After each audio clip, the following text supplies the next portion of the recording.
Hello traders, welcome back to the channel. आज हम जानेंगे ट्रेडिंग का एक बहुत ही इंपॉर्टेंट कंसेप्ट जिसको हम कहते हैं सपोर्ट एंड रेजिस्टेंस। चाहे आप स्टॉक्स, क्रिप्टो या फॉरेक्स को ट्रेड करते हो तो सपोर्ट एंड रेजिस्टेंस की लेवल को समझना आपकी ट्रेडिंग जर्नी को नेक्स्ट लेवल तक ले जा सकती है। तो अब आप देख पा रहे होंगे कि मैंने ये चार्ट पे क्या गंद मचा रखी है। नहीं नहीं, हम ऐसे सपोर्ट एंड रेजिस्टेंस ड्रॉ नहीं करते। तो इस चीज को हम बाद में समझेंगे। पहले हम समझते हैं कि सपोर्ट एंड रेजिस्टेंस होता क्या है। तो वीडियो को लास्ट तक जरूर देखना। तो चलिए शुरू करते हैं। तो सपोर्ट एंड रेजिस्टेंस होता क्या है। तो पहले हम समझेंगे कि सपोर्ट क्या होता है। सपोर्ट एक ऐसा एरिया होता है या ऐसा लेवल होता है जहां से किसी एसेट का प्राइस गिरने से, फॉल होने से रुक जाए और यहां से एक्सपेक्ट किया जाता है कि प्राइस बाउंस बैक करे। चलिए एक एग्जांपल से समझते हैं। मान लीजिए किसी कंपनी का शेयर है। उस शेयर का प्राइस 80 से शुरू हुआ, ऊपर गया, नीचे आया, 80 पे वापस आया, फिर ऊपर गया, मानो 100 तक गया, फिर नीचे आया, 80 पे वापस आया, फिर ऊपर गया, मानो 90 तक गया, फिर नीचे आया, 80 तक वापस आया, फिर ऊपर गया, मानो 100 तक गया, फिर नीचे आया 80 तक और फिर ऊपर गया। अब प्राइस यहाँ पर क्या कर रहा है कि ये बार बार इस लेवल से टकरा कर ऊपर जा रहा है और एक भी बार इस लेवल से नीचे नहीं आया। तो इसी लेवल को हम मार्क करेंगे एक हॉरिजेंटल लाइन से। एक हॉरिजेंटल लाइन से इसी को हम मार्क करेंगे और इसी को हम बोलते हैं सपोर्ट। और इसी का अपोजिट होता है रेजिस्टेंस। रेजिस्टेंस नाम से ही पता चल रहा है। रेजिस्टेंस एक ऐसा एरिया या ऐसा लेवल होता है जो किसी चीज को रेजिस्ट करे, किसी चीज को रोके ऊपर जाने से, उस लेवल को हम बोलते हैं रेजिस्टेंस। ये भी एक एग्जांपल से समझेंगे। मान लीजिए किसी कंपनी का शेयर है, वो ऊपर गया, मानो ये 100 तक गया, नीचे आया, 80 तक आया, फिर ऊपर गया, 100 तक गया, फिर नीचे आया, मानो 90 तक आया, फिर ऊपर गया, फिर नीचे आया, फिर ऊपर गया, फिर नीचे आया। अब प्राइस यहाँ पर क्या कर रहा है कि बार बार इस लेवल से टकरा कर नीचे आ रहा है और एक भी बार इस लेवल से ऊपर नहीं जा पा रहा। तो इसी लेवल को हम मार्क करेंगे एक हॉरिजॉन्टल लाइन से और इस लेवल को हम बोलेंगे रेजिस्टेंस। समझ आ गया? सपोर्ट एंड रेजिस्टेंस क्लियर हो गया कि होता क्या है। अब प्राइस कभी कभार क्या करता है, वो इस वाले सपोर्ट एरिया को तोड़कर फिर से ऊपर जाएगा और फिर नीचे आएगा, फिर तोड़ा, फिर ऊपर गया। और इस मार्जिन ऑफ एरर को कम करने के लिए हम एक जोन बनाते हैं। हम जोन्स क्रिएट करते हैं। यहां से यहां तक एक जोन क्रिएट करेंगे, ऊपर भी एक जोन क्रिएट करेंगे, ये यहां से एक जोन क्रिएट करेंगे ऊपर तक। अब ये जोन हमने क्यों क्रिएट किए? क्योंकि इससे हमें चार्ट को रीड करना आसान हो जाता है और इससे हम फेक मूवमेंट से बच जाते हैं। अब एक क्वेश्चन है जिसका आंसर आप लोग देंगे। मानो यहां से किसी कंपनी का प्राइस शुरू हुआ, ऊपर गया, नीचे आया, ऊपर गया, नीचे आया, ऊपर गया, नीचे आया, ऊपर गया, नीचे आया। यहाँ पे हम लेवल ड्रा करेंगे और यहाँ पर हम एक लेवल ड्रा करेंगे। मानो ये 80 का प्राइस है और ये 100 का प्राइस है। अब आप लोग बोलो कि इसमें से सपोर्ट कौन सा है और रेजिस्टेंस कौन सा है। अब समझना, सपोर्ट को हम डिमांड जोन भी कहते हैं और रेजिस्टेंस को हम सप्लाई जोन भी कहते हैं। अब ये भी एक एग्जांपल से समझेंगे। मानो प्राइस ऊपर गया, नीचे आया, ऊपर गया, नीचे आया, ऊपर गया, नीचे आया, ऊपर गया और नीचे आया। तो यहाँ पर एक लेवल मार्क करेंगे और यहाँ पर एक और लेवल मार्क करेंगे। अब सप्लाई जोन और डिमांड जोन होता क्या है? डिमांड जोन एक ऐसा एरिया होता है जहां पर बहुत सारे बायर्स बैठे होते हैं और वेट कर रहे होते हैं कि कब प्राइस इस लेवल पर आए और हम बाई करें। फॉर एग्जाम्पल आप देखो यहाँ पर प्राइस क्या कर रहा है, इस वाले सपोर्ट एरिया से सपोर्ट ले रहा है और ऊपर जा रहा है। अब मानो आपने यहाँ पे बाई किया मतलब कि आपने एक डिमांड क्रिएट की। जैसे ही आप यहाँ पे बाई करोगे तो आपका जो इस रेजिस्टेंस तक रहेगा, क्योंकि आपको पता है जैसे ही प्राइस इस लेवल को टच करता है वो वापस आ जाता है। तो जैसे ही प्राइस इस लेवल को टच करेगा आप अपना टारगेट बुक करोगे, यानी कि आप यहाँ पर सेलिंग करोगे, जिसकी वजह से प्राइस नीचे आएगा। और आप जैसे ही यहाँ पर सेल करोगे तो यहाँ पर आपने क्या किया, यहाँ पर एक सप्लाई क्रिएट हुई। तो यहाँ पर क्या हुई, एक सप्लाई क्रिएट हुई। तो रेजिस्टेंस पर हमेशा सप्लाई क्रिएट होती है और सपोर्ट पर हमेशा डिमांड होती है कि कब प्राइस इस लेवल पर आए हम बाई करेंगे।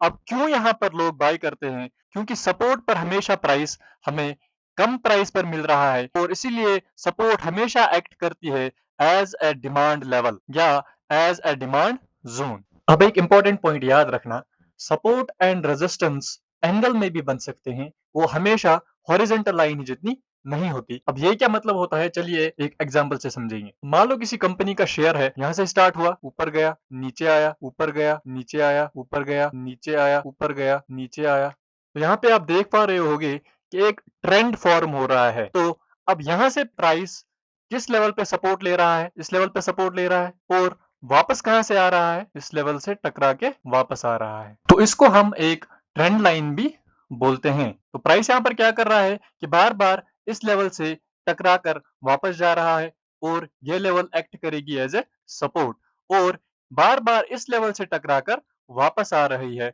और इस लेवल को हम बोलते हैं एक रेजिस्टेंस। अब हम समझेंगे रियल चार्ट पर सपोर्ट एंड रेजिस्टेंस ड्रॉ कैसे करते हैं। तो जब भी हम सपोर्ट एंड रेजिस्टेंस ड्रॉ करेंगे, हम पहली चीज क्या करेंगे, मेजर टाइम फ्रेम पर आएंगे। मेजर टाइम फ्रेम से हम स्टार्ट करेंगे सपोर्ट एंड रेजिस्टेंस ड्रॉ करना, क्योंकि मेजर टाइम फ्रेम्स की सपोर्ट या रेजिस्टेंस पावरफुल होती है और उनको मैनिपुलेट नहीं किया जाता। उनको अब यहाँ पर बिगिनर ट्रेडर गलती क्या करते हैं कि वो पीछे जाएंगे चार्ट पर और पीछे वाली रेजिस्टेंस और सपोर्ट लेकर आ जाएंगे। हमें ये गलती नहीं करनी है, क्योंकि जो पीछे वाली रेजिस्टेंस या पिछली वाली सपोर्ट बनी होती है वो मार्केट ने ऑलरेडी तोड़ी होती है और वो वीक हो चुकी होती है। अभी हम एक लाइव एग्जांपल देंगे। आप यहाँ पर देखो, मार्केट ने यहाँ पर एक रेजिस्टेंस बनाई थी, ठीक है, यहाँ पर एक रेजिस्टेंस बनी। अब यही रेजिस्टेंस हम पीछे नहीं ले जाएंगे। अब ये देखो क्यों नहीं ले जाएंगे, क्योंकि आप देखो मार्केट ने इसको कितनी बार तोड़ा है। यहाँ पर तोड़ा है, यहाँ पर तोड़ा है, यहाँ पर तोड़ा है, यहाँ पर तोड़ा है। तो ये लेवल मिटिगेट हो चुकी है और इस लेवल की अब मार्केट रिस्पेक्ट नहीं करेगा। तो हमें ज्यादा पीछे जाने की जरूरत नहीं है, क्योंकि मार्केट यहाँ से ऊपर जा रहा है। तो हम पहले रेजिस्टेंस ड्रॉ करेंगे, यहाँ से हम स्टार्ट करेंगे, एकदम टॉप से स्टार्ट करेंगे। तो ये है 1 वीक का टाइम फ्रेम। 1 वीक के टाइम फ्रेम से हम स्टार्ट करेंगे। तो हमारी जो पहली रेजिस्टेंस बनेगी वो यहाँ पर बनेगी, इस टॉप पर बनेगी। यहाँ पर हम एक लाइन ड्रॉ करने के बजाय एक जोन बनाएंगे, क्योंकि यहाँ पर विक भी साथ में है। एक ये जोन ड्रॉ करेंगे यहाँ से और इसको स्ट्रेच करेंगे हम एकदम यहाँ तक, ठीक है। ये हमारा पहला रेजिस्टेंस है। अब दूसरा जो रेजिस्टेंस बनेगा वो यहाँ पर बनेगा, क्योंकि 1 वीक का टाइम फ्रेम में आपको लगेगा कि ये साथ साथ में बन रही है।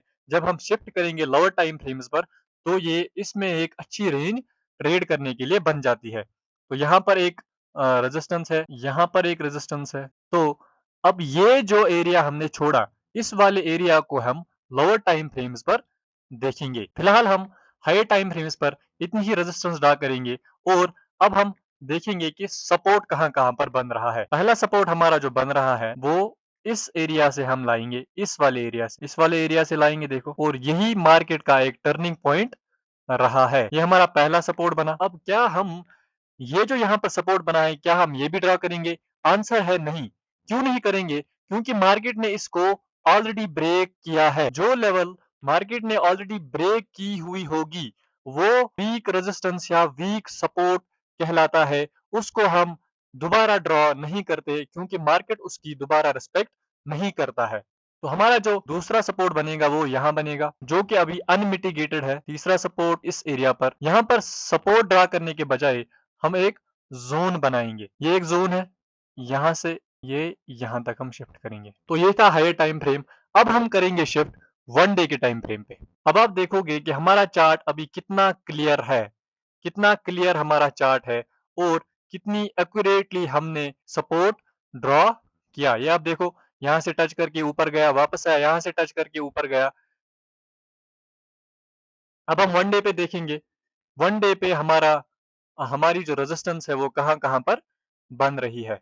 1 डे पर हमारी जो पहली रेजिस्टेंस है वो यहाँ पे बन रही है और दूसरी यहाँ पर बन रही है। अब हम 1 डे पर सपोर्ट मार्क करेंगे। एक सपोर्ट हमारा यहाँ पर बन रहा है जो कि अनमिटिगेटेड है, एक यहाँ पर बन रहा है और एक यहाँ पर बन रहा है। अब देखो 1 डे पर हमारी एक रेजिस्टेंस यहाँ पर बन रही थी, 1 डे पर हमारी रेजिस्टेंस यहाँ पर बन रही थी, लेकिन अब ये वैलिड नहीं है। अब ये वैलिड क्यों नहीं है? क्योंकि मार्केट ने इसको एक बार तोड़ा, 2 बार तोड़ा, फिर नीचे आया, फिर ऊपर गया, फिर नीचे आया। ये देखो कितनी बार तोड़ा है। तो मार्केट अब इस लेवल की रिस्पेक्ट नहीं करेगा। तो हम इस वाली रेजिस्टेंस को मार्क नहीं करेंगे क्योंकि ये हमारे लिए इनवैलिड है। अब हम शिफ्ट करेंगे 4 आवर के टाइम फ्रेम पर। अब 4 आवर के टाइम फ्रेम पर देखेंगे कि हमारी कौन-कौन सी लेवल रह गई है। यहाँ पर एक लेवल है, यहाँ पर भी एक लेवल है और अगर नीचे आएँगे, सपोर्ट मार्क करने की कोई ज़रूरत नहीं है क्योंकि मार्केट अभी बहुत ज़्यादा ऊपर है, तो हम यहाँ पर कोई भी सपोर्ट मार्क नहीं करेंगे। तो अब हम शिफ्ट करेंगे 1 आवर के टाइम फ्रेम पर। तो अब आपका क्वेश्चन होना चाहिए कि क्या यहाँ पर एक सपोर्ट नहीं बन रहा था? यहाँ पर आपने क्यों एक लाइन मार्क नहीं की? तो अगर आप देखोगे यहाँ पर एक वैलिड सपोर्ट नहीं बन रहा था। क्यों नहीं बन रहा था? क्यों मार्क नहीं किया? क्योंकि इस वाले लो ने इस वाले हाई को ब्रेक नहीं किया। अगर ये इस वाले हाई को ब्रेक करता तो हमारे लिए ये एक वैलिड सपोर्ट बन जाता। अब देखेंगे क्या 1 आवर टाइम फ्रेम पर कोई और रेजिस्टेंस बन रही है यहाँ पर और यहाँ पर एक रेजिस्टेंस बन रही है।